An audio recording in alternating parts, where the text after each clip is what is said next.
The dust rose in lazy spirals as Ethan Cole rode toward the creek, his canteen empty and his throat burning. He'd been checking fence lines since dawn, and the Arizona sun showed no mercy. When his horse whinnied nervously, he saw her. A woman collapsed at the water's edge, her dark hair spread across the red earth like a raven's wing. He dismounted quickly, but as he knelt beside her, something made him freeze. Her eyes were open, watching him with an intensity that told him she'd been conscious the whole time. He offered her the dried beef from his saddlebag, his hands shaking slightly. She took it slowly, but her gaze never left his face.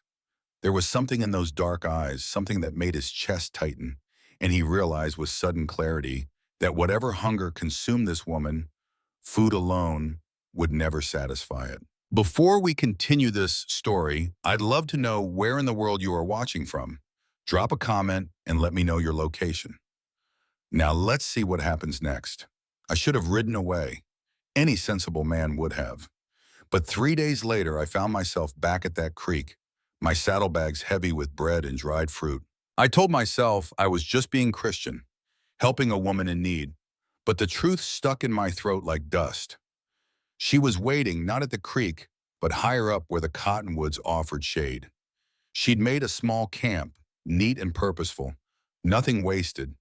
When I approached, she didn't reach for the food I offered. Instead, she gestured to a cluster of plants growing nearby. "This one," she said, her English careful and precise, "stops bleeding. This one brings down fever. Your people call it different names, but it saves lives just the same." Her fingers brushed mine as she handed me a sprig of sage. The touch lasted only a second, but I felt it burn through me like whiskey. There was something she wasn't saying. Her eyes held secrets that made me want to know everything about her, even though every instinct told me knowing would change everything. "Why are you alone out here?" I asked. She turned away and I saw her shoulders tense. "Because I chose truth over belonging. And truth, Ethan Cole, is the loneliest companion." How did she know my name? But before I could ask, she looked back at me with an expression that made my breath catch. It wasn't gratitude in her eyes. It was hunger, raw and desperate, and nothing to do with food at all. I started visiting the creek every few days, brought her supplies, flour, coffee, a blanket when the nights turned cold. Each time we talked longer. She told me about her people's ways, how they read the land like white men read books. I told her about the ranch, about growing up with a father who saw everything as something to be bought or sold. "Your father," she said one evening, her voice careful, "he was a trader. Died 2 years back. Why?" She didn't answer, just stared into the flames like they held answers I couldn't see. But there was something in her silence that felt like a warning.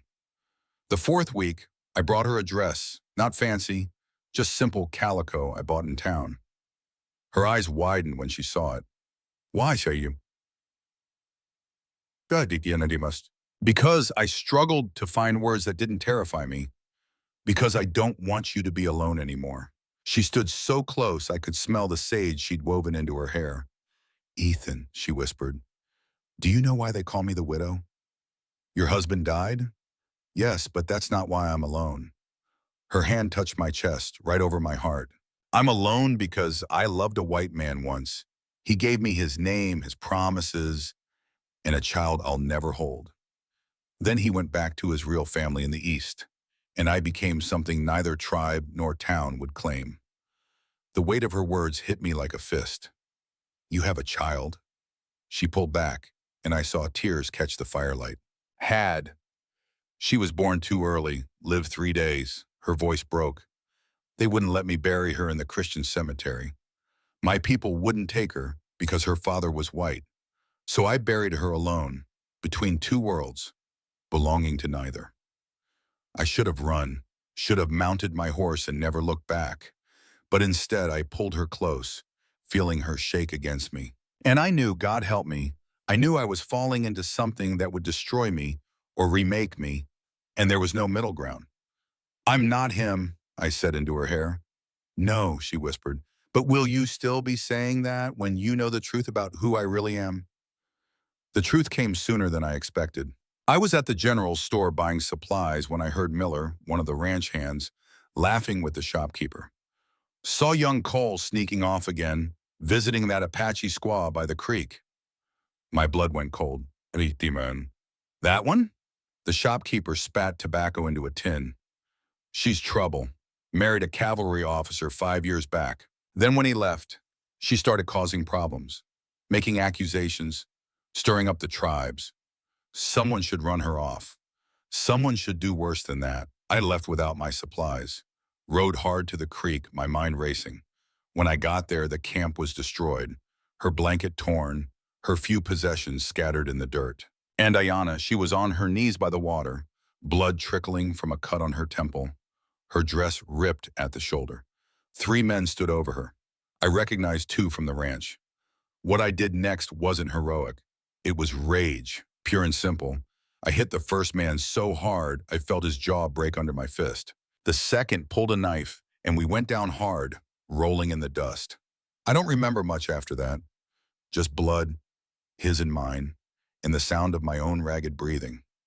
When it was over, all 3 were on the ground. One wasn't moving, the other 2 were crawling toward their horses. Ayana stared at me, her eyes wide. Ethan, can you ride? Yes, but we ride now. I pulled her onto my horse, feeling her arms wrap around my waist. I know a place, an old line shack in the hills. No one goes there. As we galloped away, she pressed her face against my back, and I felt her tears soak through my shirt. I'd just thrown away everything. My job, my reputation, maybe my life. And the terrifying part was I didn't regret it. Not even a little. But as we climbed into the mountains, her arms tight around me, I couldn't shake one question. What truth was she talking about? What was she hiding that would make me regret this choice? The line shack was barely standing. 4 walls, a rusted stove, and a roof that leaked in 3 places. But it was shelter, and more importantly, it was hidden. I got a fire going while Ayana cleaned the cut on her head with water from my canteen. They would have killed you, she said quietly. Maybe. I watched the flames catch. Why did they hate you so much? Just because of your husband? She was silent for so long I thought she wouldn't answer. Then she said, I need to tell you something about why I'm really here. My gut clenched. All right, when I said I buried my daughter alone, that was true, but I didn't tell you why she died early. She took a shaky breath. I was 7 months along when I saw what my husband's unit did to a settlement of peaceful families, old people, children. They said it was a military action, but it was murder. The fire crackled between us. I tried to stop them. I screamed at my husband to make it stop. He hit me, told me to shut my mouth. That night, the pain started. 3 days later, I held my dead daughter. Jesus. I wanted to reach for her, but something in her posture kept me still. But that's not the worst part, Ethan. She finally looked at me, and her eyes were hollow. I went to the army, told them what I saw. They called me a liar, said I was a hysterical squaw trying to cause trouble. My own people, the ones who survived, they blamed me too. Said I'd brought the soldiers down on them by marrying one. So you lost everything. Everything except my tongue. I kept talking, kept telling anyone who would listen. That's why I'm alone. That's why men like those today want me gone. Dead women can't testify. My mind reeled. This was bigger than I'd imagined, darker. What do you need from me, Ayana? She laughed bitterly. What do I need? I need to tell you something else first. Something about your father. The bottom dropped out of my stomach. What about him? His name was Thomas Cole. Yes, trader who worked the territory in the 60s. Yes. He sold rifles to the tribes, promised they were new, quality weapons, but they were defective. Barrels that exploded, firing pins that broke. No, my father, he made mistakes, but he wouldn't. He knew. Her voice was flat, emotionless. The army quartermaster told him those rifles were being decommissioned because they were dangerous. Your father bought them cheap and sold them to us for triple the price. He made a fortune off our blood. I stood up so fast I nearly knocked over the stove.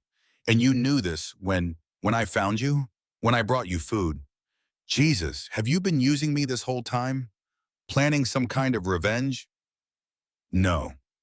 Then what? What is this? I gestured between us. What are we doing here? She stood too, her eyes blazing. I didn't know who you were at first. When you told me your father's name, yes, I should have told you. But Ethan, what happened between us? That's real. I'm not using you. I'm what? I'm falling in love with you. The words exploded out of her, and I hate myself for it, because you're his son, because I should want to hurt you, because my brothers of blood is on your family's hands. But I can't help it. I can't. I kissed her. It wasn't gentle or romantic. It was desperate and angry and terrified. She kissed me back just as hard, her fingers digging into my shoulders like she was drowning, and I was the only thing keeping her afloat. When we finally broke apart, both breathing hard, I pressed my forehead to hers. I can't change what he did, I said, but I'm not him, and I'm not leaving you. They'll come for us, she whispered. I know, they'll try to kill me. Maybe you too now. I know that too. She pulled back to look at me, her eyes searching mine. Then why? I touched her face, wiping away a tear with my thumb. Because you're right, us, it's real. And I've spent my whole life running from anything real. I'm done running. She kissed me again, softer this time. And for just a moment in that broken down shack with the wind howling outside, I felt like maybe we could survive this. Maybe love was enough. But as I held her that night, listening to her breathe as she finally slept, I couldn't shake one thought. I still didn't know everything. There was something more she wasn't telling me, something that would change everything again. And I was right. Meanwhile, 2 weeks passed in that line shack. We lived on what I could hunt and what little supplies I'd brought. Ayana showed me which plants were edible, how to read weather in the clouds, how to move through the territory without leaving tracks. In turn, I told her things I'd never told anyone, about growing up lonely, about feeling like my father's disappointment, about dreams I'd buried so deep I'd forgotten they existed. At night, we talked by firelight. During the day, we survived, and slowly I started to believe we might actually make it. Then she ruined everything. I was checking our snares one morning when I got back to find her sitting by the fire, her face pale. Ethan, she said, I need to tell you something. My stomach dropped. What now? I'm pregnant. The world stopped, just completely stopped. What? 3 months, maybe 4. I wasn't sure before, but now, she put her hand on her stomach. Now I'm sure. But you told me your baby died, your husband? I didn't say the baby was his. I stared at her, my mind refusing to process the words. Then who? There was someone else after my husband left, a soldier at the fort. It didn't mean anything. I was just so lonely, and he was kind. She looked away. He died, cholera outbreak 3 months ago. He never knew. I sat down hard, my legs suddenly unable to hold me. You're pregnant with another man's child. Yes. And you didn't think to mention this before? I didn't think it mattered. I thought we were just... Her voice broke. I didn't know you'd... Care? I laughed, but it came out bitter. Ayana, I just gave up everything for you. My job, my reputation, maybe my life. And you're carrying another man's baby. Does it change things? I wanted to lie, wanted to be the bigger man, the hero who said it didn't matter. But I was just Ethan Cole, 24 years old and scared out of my mind. I don't know, I said honestly. I need time to think. I stood up and walked away from the shack, following the creek upstream until I couldn't hear her crying anymore. And I stayed there until sunset, staring at the water, trying to figure out what the hell I was supposed to do. Love a woman carrying another man's child. Raise a baby that wasn't mine. Build a life based on what? 2 weeks of hiding in the wilderness?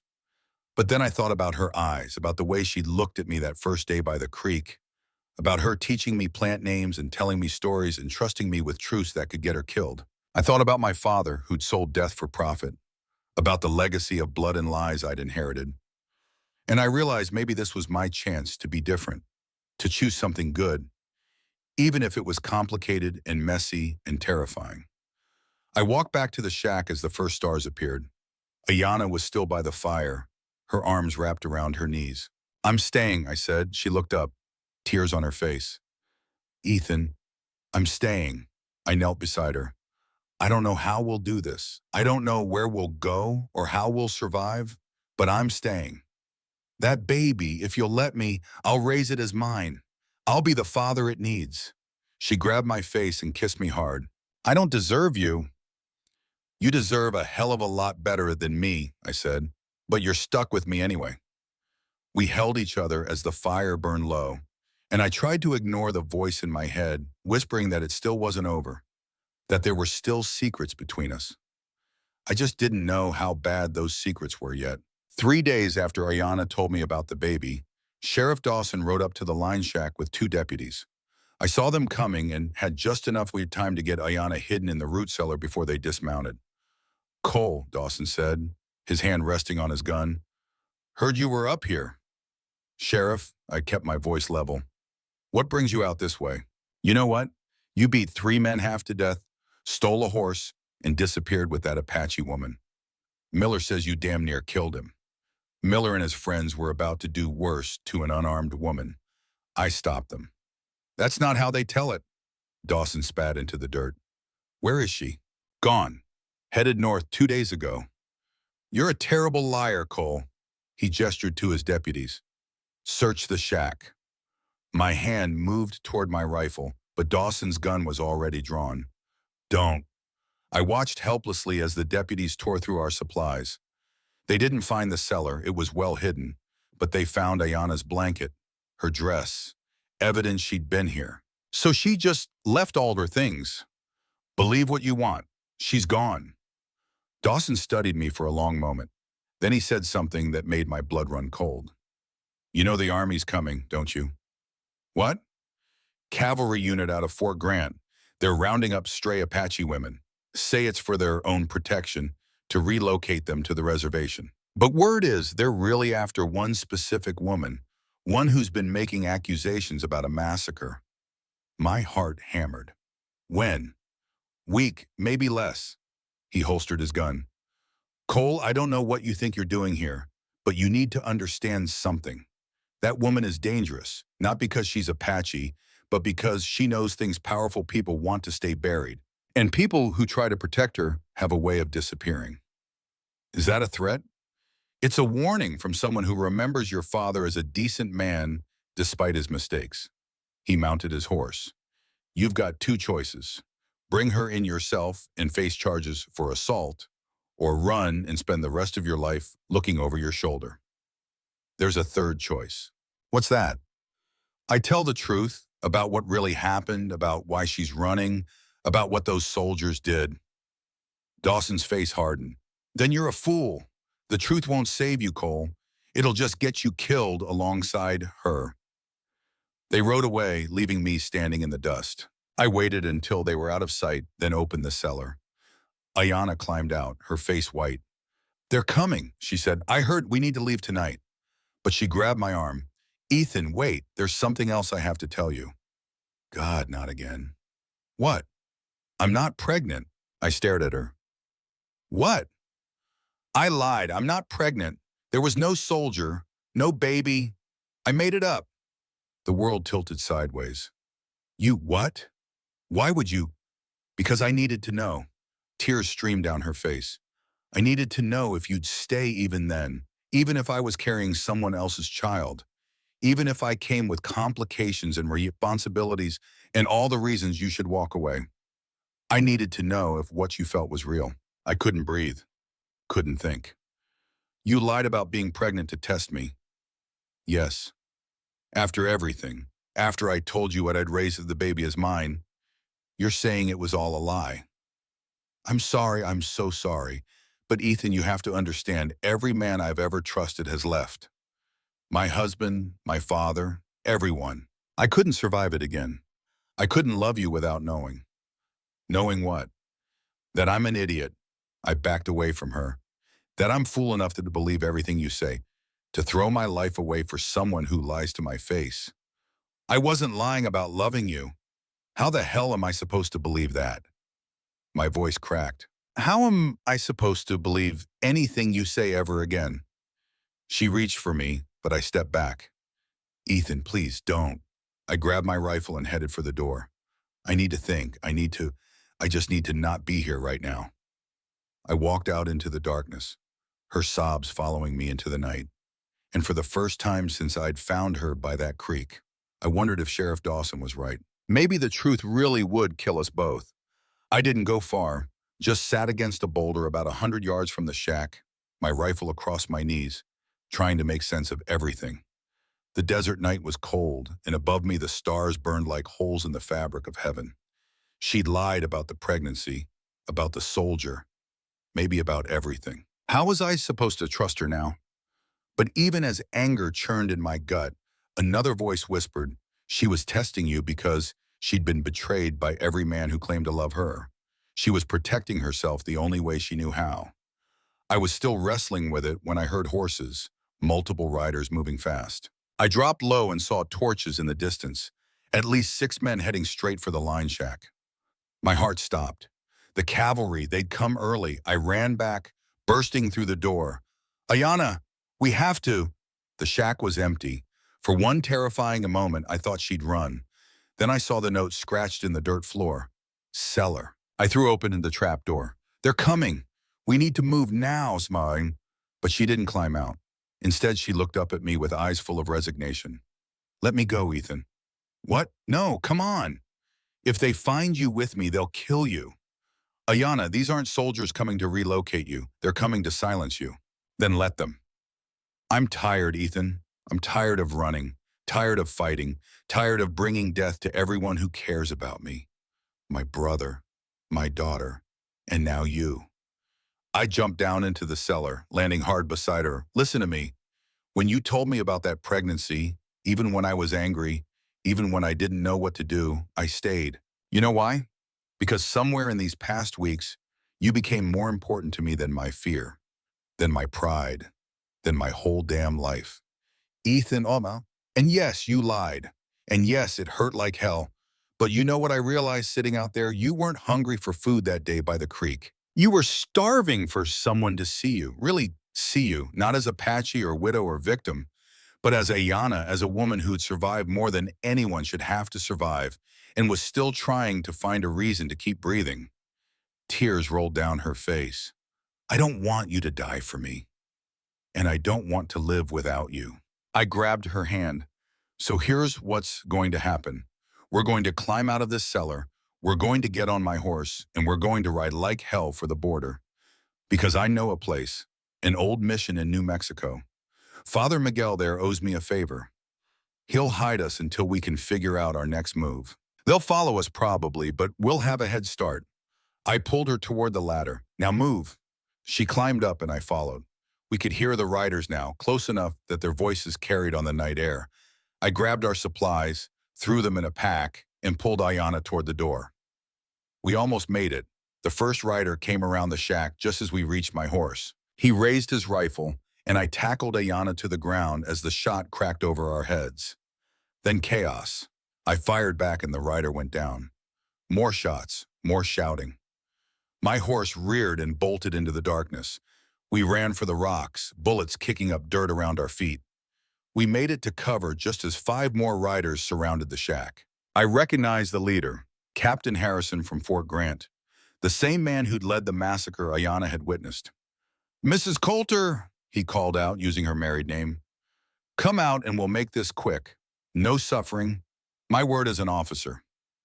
I looked at Ayanna. Her face was set, determined. I'm the one he wants. Let me go and you can... Then I'll be the one dying, I whispered. Then louder. Captain, she's not alone. A pause. Ethan Cole, your father and I did business together. Good man. Don't throw your life away for a squaw with a lying tongue. Funny thing about her tongue, I shouted back. It keeps telling the truth. That's what scares you, isn't it? Not that she's Apache, that she saw what you did to those families, to those children. You don't know what you're talking about, boy.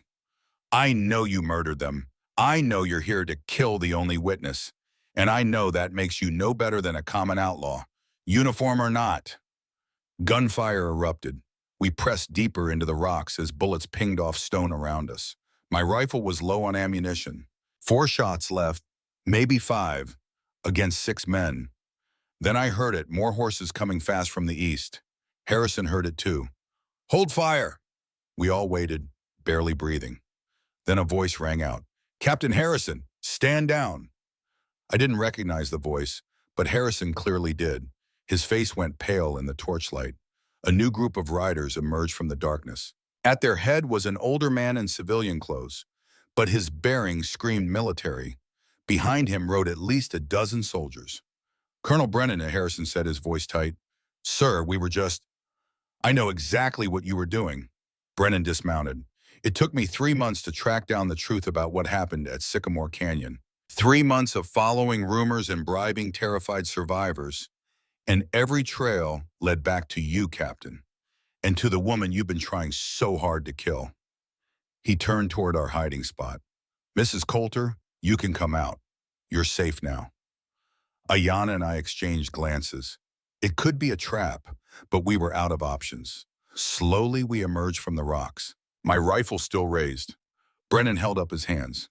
I mean you no harm. In fact, I need your testimony. Will you tell me, in your own words, what you saw at Sycamore Canyon? Ayanna's voice was steady. I saw Captain Harrison order his men to fire on peaceful families. I saw children shot as they ran. I saw old people killed as they begged for mercy. And I saw my husband, Lieutenant Coulter, try to stop it and get beaten down by his own men for his trouble. That's a lie, Harrison snarled. Is it? Brennan pulled a folder from his saddlebag. Because I have sworn statements from 3 other witnesses. I have a letter from your own lieutenant, written before he died of his injuries, describing exactly what Miss Coulter just said. And I have orders from Washington to place you under arrest for war crimes. Harrison's hand moved toward his gun. I'm not going quietly. Then you'll go dead. Brennan's voice was cold. Your choice. For a long moment, nobody moved. Then Harrison's shoulders slumped and he raised his hands. 2 soldiers moved in to disarm him. Brennan turned back to us. Mrs. Coulter, I'm sorry it took so long to get here. Justice moves slowly, especially when powerful men are involved. But I promise you, your testimony will be heard, and those responsible will face consequences. Ayanna sagged against me, and I realized she was shaking. It's over, I whispered. It's really over. Not quite, Brennan said. Cole, you're wanted for assault. But given the circumstances, I'm willing to overlook that if you're willing to testify as well. Can you do that? Yes, sir. He nodded. Good. My men will escort you both to Fort Apache. You'll be under my protection until the trial. He paused. I understand you two have grown close. Is that right? I looked at Ayanna. Despite everything, the licidez, the fear, the blood, I knew my answer. Yes, sir, very close. Then I suggest you get married before the trial. It'll make things simpler. The Army may be changing, but it's still not comfortable with certain arrangements. He almost smiled. Father Miguel at the New Mexico mission, he owes me a favor too. 6 weeks later, Ayanna and I stood in the small chapel of Mission San Miguel. Father Miguel, a wizened priest with kind eyes, performed the ceremony in Spanish and English, while Colonel Brennan and 2 of his soldiers stood as witnesses. The trial was over. Harrison had been convicted and sentenced to 20 years at hard labor. 3 other officers faced courts-martial, and Ayanna, now legally Ayanna Cole, was finally free. But standing there in that chapel, exchanging vows with the woman I'd found dying of hunger by a creek, I realized something. She'd never really been hungry for food. She'd been starving for someone to choose her, to see her, to fight for her, even when it was stupid and dangerous and impossible. And I'd been starving for the same thing. I just hadn't known it. Do you, Ethan Cole, take this woman to be your lawfully wedded wife? Father Miguel asked. I do. My voice was steady. And do you, Ayanna, take this man to be your lawfully wedded husband? She looked at me, and in her eyes I saw everything we'd been through, the lease and truth, the fear and courage, the mistakes and forgiveness. I do. Then by the power vested in me, I pronounce you husband and wife. I kissed her, and it felt like coming home. That night, we camped under the stars one last time before heading north to Colorado, where Brennan had arranged work for me on a ranch owned by a friend. A fresh start, far from Arizona and all its ghosts. Ethan, Ayanna said, lying in my arms, I need to tell you something. I tensed. Not another secret. She laughed. No, but I think I might actually be pregnant this time. For real? I looked down at her, my heart suddenly thundering. Really? Really, about 2 weeks, I think. Maybe 3. She bit her lip. Are you angry? I thought about it. About the lie she'd told before and the truth she was telling now. About the baby we'd almost had and the one we might actually get. About second chances and new beginnings and the strange, terrifying beauty of building a life with someone who'd seen you at your worst and chose you anyway. No, I said, pulling her closer. I'm not angry. I'm scared. Terrified. Me too. We lay there in silence, listening to the coyotes sing to the moon. And I thought about that first day by the creek, when I'd offered her food and seen hunger in her eyes that had nothing to do with her empty stomach. She'd been starving for someone to see her as human, as worthy, as deserving of love, despite all the ways the world had tried to break her. And I'd been starving for a reason, to be better than my father's son, for a chance to choose something good, even when it was hard, for a love that demanded everything and promised nothing except itself. We'd found it in each other, messy and complicated and real. The hunger was finally satisfied, but the feast was just beginning. In the sun-scorched wilds of Arizona, young ranch hand Ethan Cole stumbled upon Ayana, a weary Apache widow collapsed by a creek, her eyes burning not with thirst for water, but a deeper hunger for someone to truly see her amid a world that had stripped her of everything: family, home, dignity, and trust. What began as simple acts of kindness, shared food, stories by firelight, blossomed into a fierce, complicated love tested by shattering revelations, painful legacies of betrayal, fabricated truths born from fear, and threats from those desperate to silence her voice. Yet Ethan chose to stay, not out of blind heroism, but because in Ayana's raw vulnerability, he found his own redemption, a chance to break free from his father's shadowed sins and build something honest from the ruins of their pasts. This tender, turbulent tale etches a profound truth into our hearts. Real love isn't a flawless fairy tale. It's the courageous choice to remain when secrets unravel, when flaws are laid bare, and when staying demands everything. In a world quick to judge and abandon, Ethan and Ayana teach us that healing blooms from radical acceptance, seeing someone's scars not as warnings, but as proof of survival, and offering unwavering presence anyway. It's in forgiving the lies told from broken places, in embracing a future laced with uncertainty, that we discover love's quiet power to mend what life has torn apart. This story never fails to move me, reminding us that our deepest connections often rise from the messiest truths. What about you? In the comments, share a moment you chose to stay through hardship or forgave a painful truth. Your words might light someone's path today. If these heartfelt frontier sagas of love, forgiveness, and unbreakable spirit resonate in your soul, please subscribe and join our trail family. More soul-stirring rides through redemption and human connection are waiting just beyond the horizon.